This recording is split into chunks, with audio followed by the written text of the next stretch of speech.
Thank you. Wish I'd shaved. This is a picture made from pasta.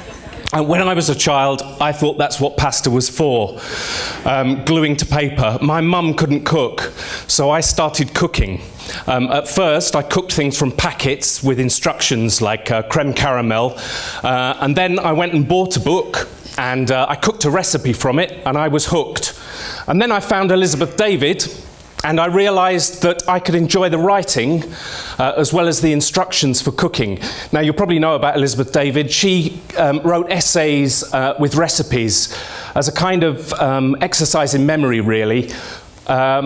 She came back to black and white Britain, having spent the war in the colour of the Mediterranean, and her books really inspired me.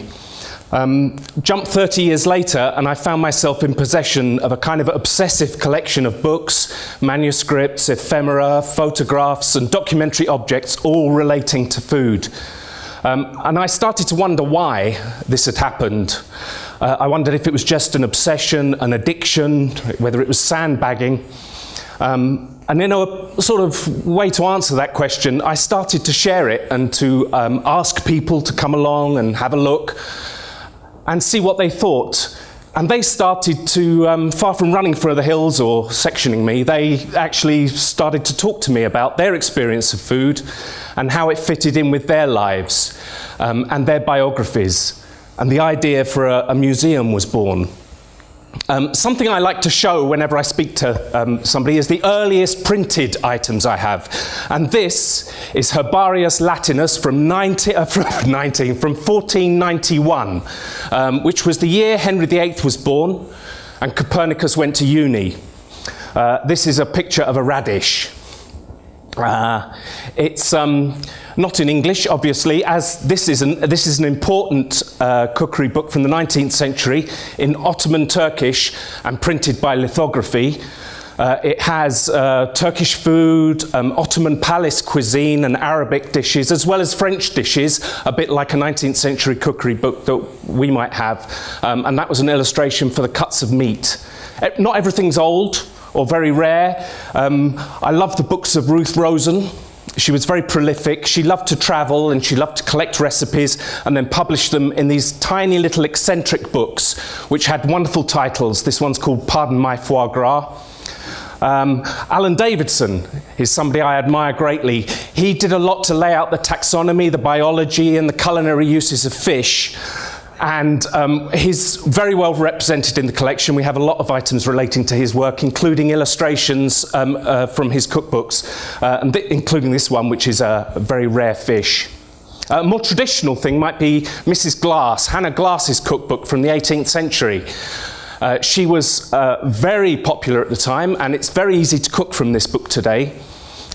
The instruction to first catch your hare is often misattributed to this book. It doesn't say that. Another 18th century writer is Elizabeth Raffald. She was a Manchester businesswoman, very successful. She was a housekeeper. She ran an agency for domestic servants, a cookery school, and all sorts of things. And she put all her wisdom in this book, The Experienced English Housekeeper. It's not rare, but our copy's unique. It belonged to Gloria Swanson and was gifted to her by Merle Oberon. And Gloria then gave it to Zazu Pitts. So 3 fantastic Hollywood actresses, and she observes in her inscription there that she's given it to Zazu because she has a round kitchen, which indeed Zazu Pitts did have. Provenance is really important to me and really interesting. This is Ethel Leneve, who ran away with her lover, Dr. Crippen, after he'd killed his wife, and they were famously the first people to be caught by radiotelegraphy. And this is her manuscript cookbook. It's a fairly mundane thing, a little bit boring really. This is a recipe for lemon cheese. But when you put it with a story and when you hold it in your hand, it really becomes a very moving item. We don't have a building yet, although we hope to have one next year. We're currently converting a cottage and we hope to invite visitors and researchers along. So at the moment we tour exhibitions. Our current one is People Eating, which features found photographs of people eating from 1860 to the 1980s, from all over the world. That was Carol Lombard. This is an anonymous German woman. And coming up is one of my favourites, I hope. You've got to wait, it's fantastic. There you go. These are newlyweds. When you look at this under very high magnification, you can see a bright new ring that doesn't quite fit. And she's holding his coat, I think. And it's my favourite, and it forms the poster. The current outing of the exhibition, which will take place from April and run for quite a long time, is a special Turkish edition.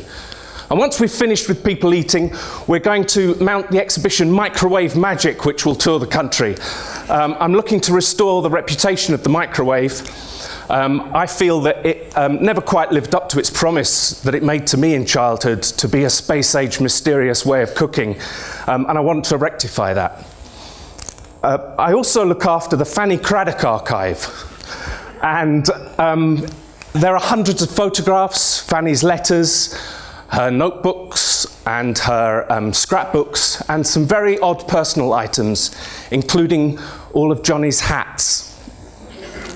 And this is a page from her scrapbook. She obsessively cut out her own illustrations of her own food from her own magazines and made them into books. Her name's become a joke, really, and I'd like to restore it with the help of some other enthusiasts, some fans, and some artists. And that's something we're working on now. Thank you very much indeed.